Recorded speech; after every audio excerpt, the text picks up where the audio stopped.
램프를 만지게 되면 진이라고 하는 요정이 나와서 소원을 들어주는 신밧드의 모험과 같은 이야기를 잘 아실 것입니다. 그래서 어떤 사람이 램프를 만지게 되니까 펑 하고 요정이 나왔습니다. 소원을 말하라고 합니다. 그래서 이 사람이 첫째 돈을 원하고, 둘째 여자를 원하고, 셋째 결혼하는 것을 원한다고 이렇게 소원을 쭉 말했습니다. 그러니까 요정이 난색을 표하면서 그렇게는 안 된다고, 딱 한 가지만을 들어줄 수 있다고 이야기합니다. 그래도 이 사람은 물러서지 않습니다. 막무가내로 이 세 가지를 다 들어주라고 이야기합니다. 그러니까 요정이 고개를 갸우뚱하면서 이러면 안 될 텐데 하고 펑 하고 사라지면서 소원이 이루어졌습니다. 어떻게 이루어졌냐면요, 그만 이 사람이 돈 여자와 결혼을 하게 되더랍니다. 못 알아들으셨는지 모르겠습니다. 돈 여자와. 다 얻고자 하는 것은 욕심일 수 있습니다. 과한 욕심입니다. 그래서 억지와 무리수는 뭔가 탈이 나게 하기 마련입니다. 그런가 하면 또 다른 사람이 하나님께 간절히 기도를 했습니다. 그의 기도에 대해서 하나님께서 응답을 해주시는데 그의 소원 세 가지를 들어주시겠다고 하신 겁니다. 그래서 이제 그가 첫 번째 소원을 아뢰입니다. 그의 소원은, 하나님, 제가 이 세상에 살면서 좀 많은 사람들에게 많은 사랑을 받으면서 살게 해주십시오 라고 첫 번째 소원을 아뢰습니다. 그 소원을 바로 들어주셔서 아주 많은 사랑을 받는 사람이 되었습니다. 그런데 그만 이 사람도 와서 사랑한다고 합니다. 저 여자도 와서 사랑한다고 합니다. 시간 때때로 와서 사랑한다고, 이렇게 벅찬 사랑으로 갑자기 다가오니까 그 결과 하루 종일 시달려서 온몸과 마음이 녹초가 되고 말았습니다. 이 과한 사랑이 감당이 안 되는 겁니다. 그래서 할 수 없이 두 번째 소원을 이렇게 아뢰 수밖에 없었습니다. 하나님, 이 사랑을 제발 좀 그치게 해 주시옵소서. 이 소원이 바로 들어졌습니다.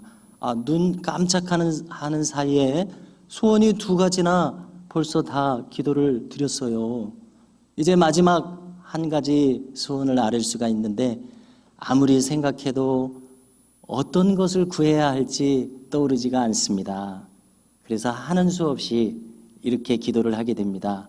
하나님, 제가 무엇을 아뢰야 하는지를 알려주소서. 그러자 하나님께서 알려주시기를 이렇게 알려주셨습니다. 일찍이 솔로몬은 듣는 마음을 구하였느니라. 너도 그처럼 지혜로운 마음을 구하는 것이 어떻겠느냐, 이렇게 말씀을 하셨다는 것입니다. 여러분들은 평소에 기도란 무엇인가, 기도에 대해서 기도란 무엇이다 라고 어떻게 생각을 하고 계십니까? 기본적으로 기도는 내 마음속에서 여러 가지 소원이 자연스럽게 일어나지 않습니까? 그 소원을 아뢰는 것이 기도라고 우리는 생각하고 있습니다. 인간의 마음속에는 자연스러운 바람이 있습니다. 그러나 동시에 우리 스스로 생각해봐도 내가 원하는 대로 그 소원을 다 관철시킬 수는 없다는 것을 우리 스스로 잘 알고 있다고 생각합니다. 내 마음대로 다 되어버리면은 내가 바로 하나님 자리에 올라가 있는 것이 아니고 그 무엇이겠습니까? 일찍이 톨스토이는 자신의 지식을 총동원해서 인생의 지혜로운 경구들을 수집해 놓은 인생 독본이라고 하는 책을 펴냈습니다.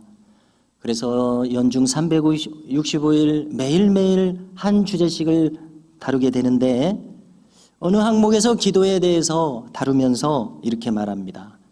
기도라고 하는 것은 인간의 정신생활에 향수를 뿌리는 것과 같다. 그래서 정신을 고상하게 만들어준다. 또 기도는 확실한 효과를 보여주는 아주 값비싼 치료약과 똑같다. 그리고 기도는 우리에게 평정심을 찾아주고 또 살고자 하는 용기를 북돋워준다.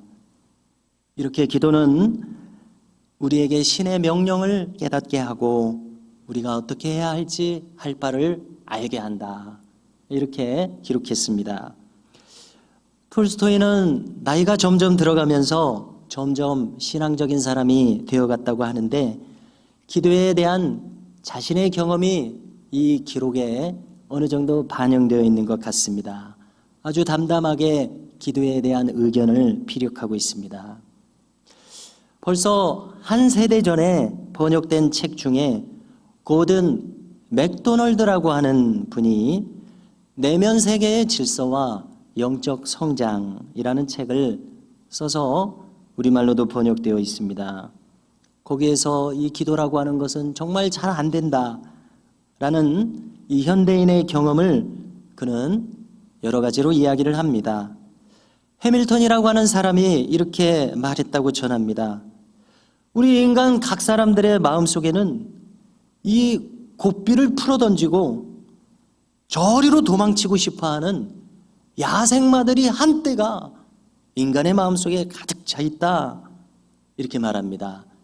복잡한 현대인의 마음을 잘 대변하는 말인 것 같습니다. 이렇게 이야기를 펼쳐가면서 고든 맥도날드는 말합니다.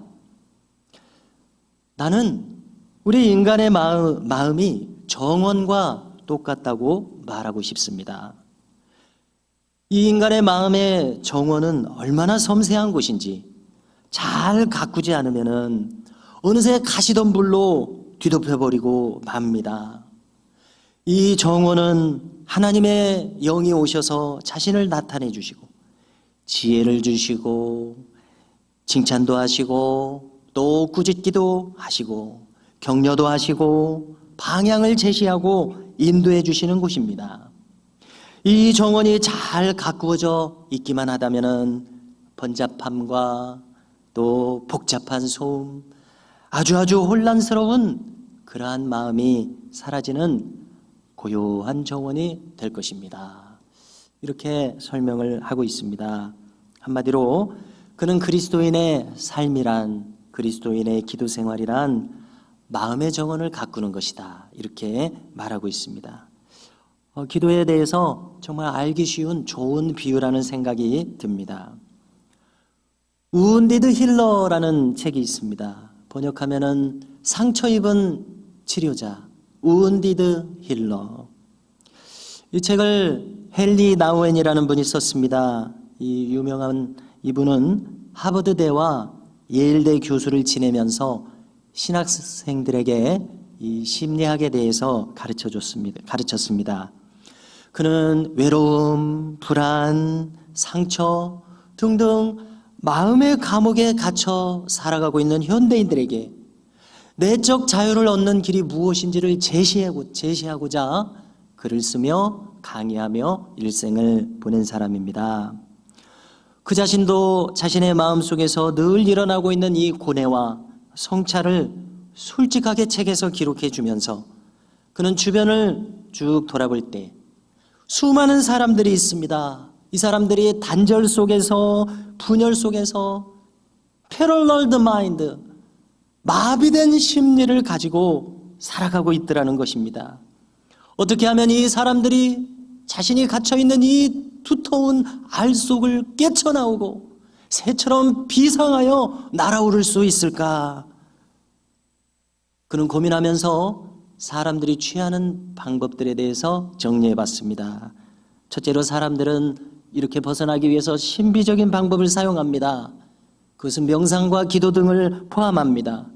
또 어떤 사람들은 혁명적인 방법을 사용합니다. 그것은 강한 행동을 사용하는 방법입니다. 쉽게 말해서 자기가 살아가고 있는 이 모습을 어떻게 뒤집어 버리고 싶은 그런 마음입니다. 그러나 이러한 시도들로는 어렵다고 그는 말합니다. 왜냐하면 이것은 어디까지나 아래로부터 위로 올라가고자 하는 에로스적인 인간의 방법, 즉 인간 위주의 인본주의적인 방법이 될 수밖에 없기에, 에로스에 머물기에 이것은 분명 한계가 있다, 불가능하다, 어렵다라고 이야기합니다. 아무리 거칠게 발버둥 쳐봐야 이것은 자신의 문제를 악화시킬 뿐이라고 그는 진단하고 있습니다. 그래서 그는 말하기에 한마디로 말해서 오직 기독교적인 방법 외에 다른 길이 없다고 이야기합니다. 풀어 말하면 예수님이 정말 내 마음에 찾아오셔서 내 마음에 변화를 주셔야지만 우리는 스스로의 알을 깨치고 비상할 수 있게 될 것이다, 이렇게 이야기하고 있습니다. 우리가 같은 시대를 지금까지 살아온 현존하는 미국의 기독교 윤리학자 중에 스탠리 하우 어워스라고 하는 분이 있습니다. 이분은 자신의 이제 노년에 이 책을 쓰게 되는데요. 한나의 아이라는 책이 있습니다. 이 책의 부제는 정답 없는 삶 속에서 신학하기, 이런 부제를 가지는데요. 이 부제만 해도 우리에게 많은 공감을 주는 것 같습니다. 정답 없는 삶 속에서 신학하기. 이분의 성장 배경을 보면 미국의 한 시골 출신입니다. 아버지는 목수일을 하면서 벽돌을 쌓는 벽돌공이셨습니다. 형님도 그랬고 자기도 아버지와 형님을 따라다니며 목수일을 보내면서 청년기를 학업을 병행하면서 지내고 있었습니다. 그러나 어느 날 신학을 향한 강렬한 부르심을 받게 되고 결국 많은 학문적 수련 끝에 기독교 윤리학자가 되고 또 많은 이들에게 존경받는 명망 높은 교수가 되었습니다. 그는 노털데임 신학교, 우리가 쉽게 노트르담이라고 부르게 되는 노트르담 신학교에서 또 듀크 대학교에서 가르쳤습니다. 이렇게 존경받고 또 높이 올라간 이 교수로서 살아가고 있었던 그에게도 큰 문제가 있었다고 그는 기록합니다. 그에게 있어서 큰 문제는 아내의 문제였습니다. 아내는 안타깝게도 조울증을 앓았습니다. 깊은 피해의식을 가졌습니다. 그 피해의식 가운데 하나는 청소년 때 그의 어머니가 기독교 교육학과에 꼭 들어가라, 이것이 강압하는 것이 되어서 강압으로 느꼈나 봐요. 그래서 매사를 피해의식으로 해석합니다. 모든 것을 부정적으로 해석합니다. 원망과 불평에서 헤어나오지 못하는 그런 삶에 빠져 있습니다.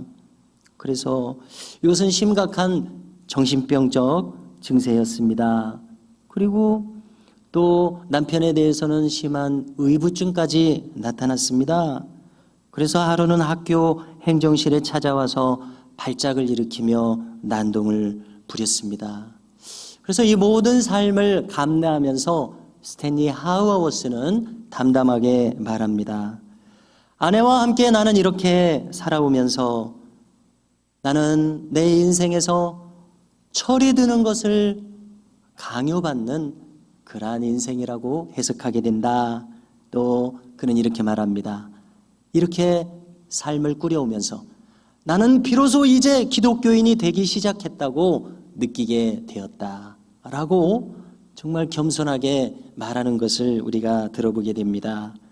이처럼 그가 이렇게 명망 높은 신학자라고 해도 이 삶의 질곡에서 예외가 될 수 없습니다.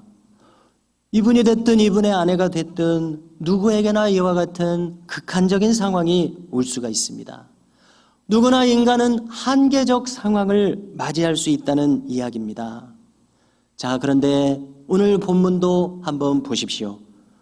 놀랍게도 여느 인간이 아닌 우리 주님께서도 이와 같은 한계의 상황을 경험하고 계셨다고 성경은 기록하고 있습니다. 이 상황은 결정적으로 고난주간의 맨 마지막 시간, 즉 겟세마네 동산에서 한밤중에 기도를 드리던 바로 그 순간에 주님이 경험하신 것이었습니다. 오늘 말씀 7절을 평소에 얼마나 인식하고 계셨는지 모르겠습니다만은 한번 다시 들어보십시오. 그는 육체에 계실 때에 자기를 죽음에서 구원하실 이에게 심한 통곡과 눈물로 간구와 소원을 올렸고 그의 경건하심으로 말미암아 들으심을 얻었느니라 기록하고 있습니다. 우리 예수님이 겟세마네 동산에서 기도하실 때에 심한 통곡과 눈물, 이것이 겟세마네 동산에서 기도하시던 주님의 심리를 대표적으로 잘 보여주는 일면입니다. 예수님은 어떤 분이십니까? 우리가 성경을 다 읽은 결과 예수님은 하나님 자신이신 분입니다. 이것이 삼위일체 신앙 아닙니까? 또 시각을 조금만 달리하더라도 하나님의 독생자십니다. 이런 방식으로 낳게 하신 분은 예수님이 유일한 하나님의 독생 성자십니다. 유일한 아들이신 분이 어찌 여느 인간의 하나처럼 심한 통곡, 눈물을 보이시는 한계 상황에 처해 있다는 말입니까? 그러므로 우리는 이 장면을 대하면서 예수님이 정말 고고하게 저 높은 곳에서 우리의 정사와 감정은 아랑곳 없이 우리의 속사정은 전혀 모르는 채 우리를 내려다보시기만 하시는 분은 아니셨구나 하는 것을 깨닫게 됩니다. 히브리서의 다른 곳에서도 이렇게 말하는 것을 우리는 들을 수 있습니다. 4장 15절을 읽어드리면 우리에게 있는 대제사장은 우리의 연약함을 동정하지 못하실 리가 아니요 모든 일에 우리와 똑같이 시험을 받으신 이로되 죄는 없으시니라. 그렇습니다. 우리 인간과 예수님이 다른 점은 딱 한 가지가 있습니다. 우리는 많은 죄를 가지고 있지만 예수님은 죄가 없으셨습니다. 그러나 우리와 똑같은 한 모습은 심한 통곡과 눈물로 간구하실 만큼 인간의 한계 상황을 주님도 가지고 계셨다는 사실입니다. 주님은 우리를 지으셨습니다. 그래서 우리는 이것을 알아야 되겠습니다. 나를 지으신 주님이시기에 나보다도 나를 더 잘 알고 계신다. 나도 나를 모르는 그러한 심리적인 한계와 무지 속에서 주님은 나보다 더 잘 나를 아신다. 우리는 이것을 믿어야 하지 않겠습니까? 그분 자신 완전한 인간이셨기에 인간이 겪는 모든 한계와 고통, 고민과 번민, 좌절과 압박을 그도 모두 경험하셨다는 사실이 극한의 한계 상황이라고 때때로 느끼는 우리에게 큰 위로로 다가오게 되는 줄로 믿습니다. 주님은 십자가를 앞두고 기도하셨습니다. 그 기도를 요약한다면 한마디로 어떤 기도입니까? 이 쓴 잔을 내게서 지나가게 하옵소서. 하나님 아버지, 이 십자가 너무나 무겁게 저에게 다가옵니다. 피할 수 있으면 피하게 하소서. 이런 기도입니다. 주님이시라도 인간이라면 누가 그 고통을 달게 받을 수가 있겠습니까?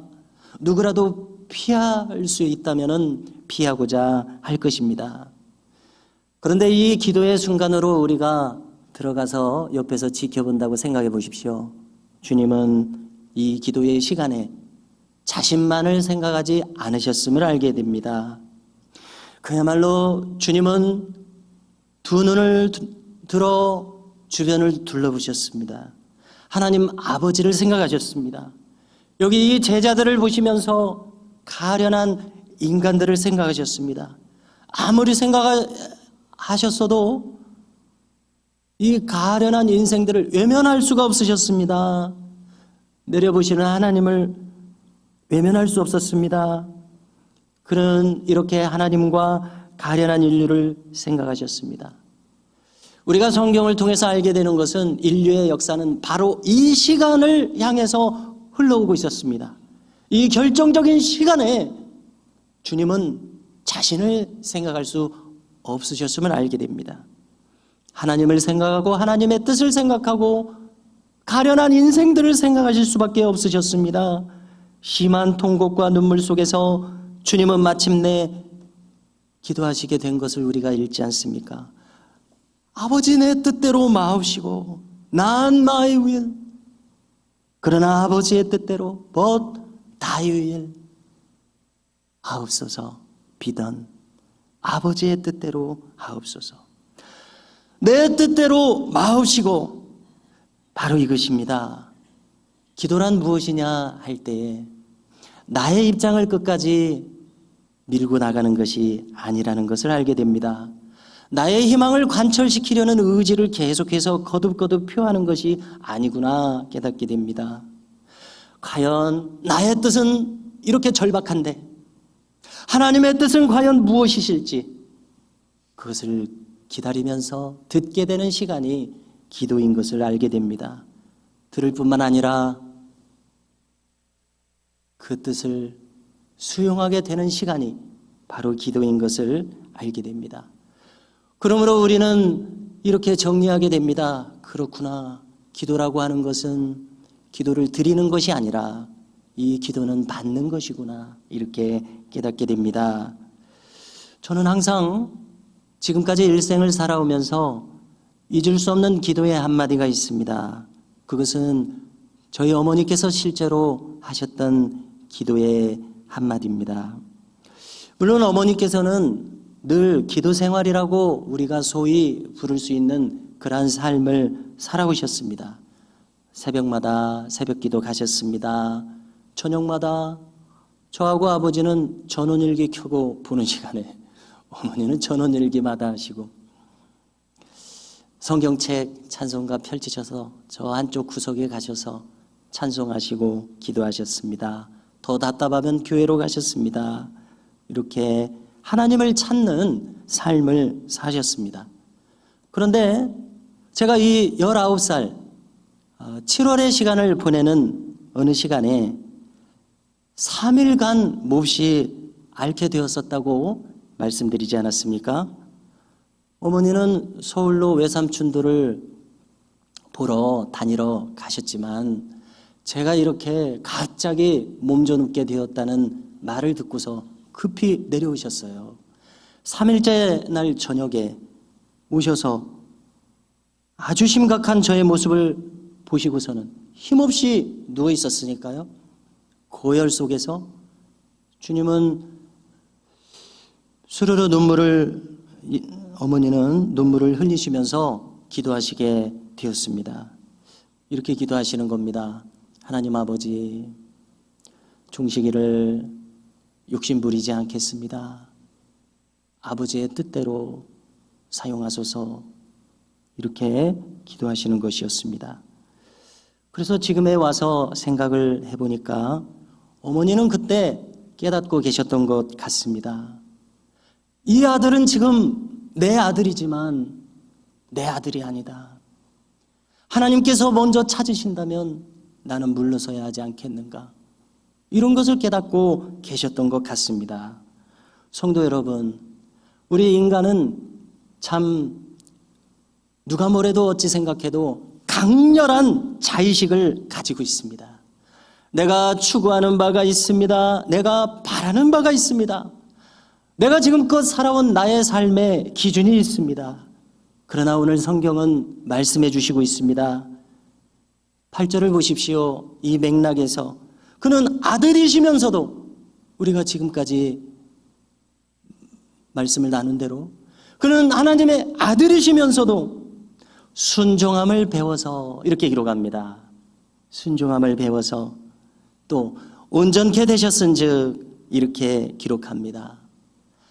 하나님의 뜻을 그는 받아들이셨기에 순종하는 자의 자리로 가셨습니다. 그리고 우리는 깨닫습니다. 이렇게 순종하셔야 온전하게 되시는구나. 온전하게 만드시는구나 깨닫습니다. 즉 하나님의 뜻이 우리에게 이루어져야 온전하게 된다는 사실입니다. 성도 여러분, 우리 중에 이 주어진 일생에서 온전하기를 원치 않는 분 계십니까? 모두가 다 나의 삶이 아름답고 온전한 결과로 나타나기를 원하실 것입니다. 의미 없는 인생을 바라시는 분이 어디 한 분이라도 계시겠습니까? 온전한 인생이고 싶습니다. 그러나 그 길은 여기 예수님의 기도에서 보게 되는 것처럼 그 길은 하나님의 소관하에 있다는 사실입니다. 그분만이 이 길을 아시고 인도해 주실 수 있으십니다. 주님은 겟세마네 동산의 기도에서 자신의 간구와 소원도 정말 있으셨지만은 결국은 아버지의 뜻을 받들었습니다. 아니, 받들 수밖에 없으셨음을 알게 됩니다. 주님은 수용하셨습니다. 아버지의 뜻을 그대로 받아들이셨습니다. 그렇습니다. 우리는 함께 깨닫습니다. 기도란 나의 뜻을 주장하는 것이 아니라 그분의 뜻을 수용하는 것이구나. 이것이 기도입니다. 아니, 수용할 수밖에 없게 하시는 것이 기도임을 깨닫게 됩니다. 오늘 성경은 말씀합니다. 이렇게 그의 경건하심으로 말미암아 들으심을 얻었느니라. 이 경건은 무엇입니까? 아버지의 뜻을 받아들이는 것입니다. 우리도 이와 같이 기도를 배울 수 있기를 주님의 이름으로 축복합니다.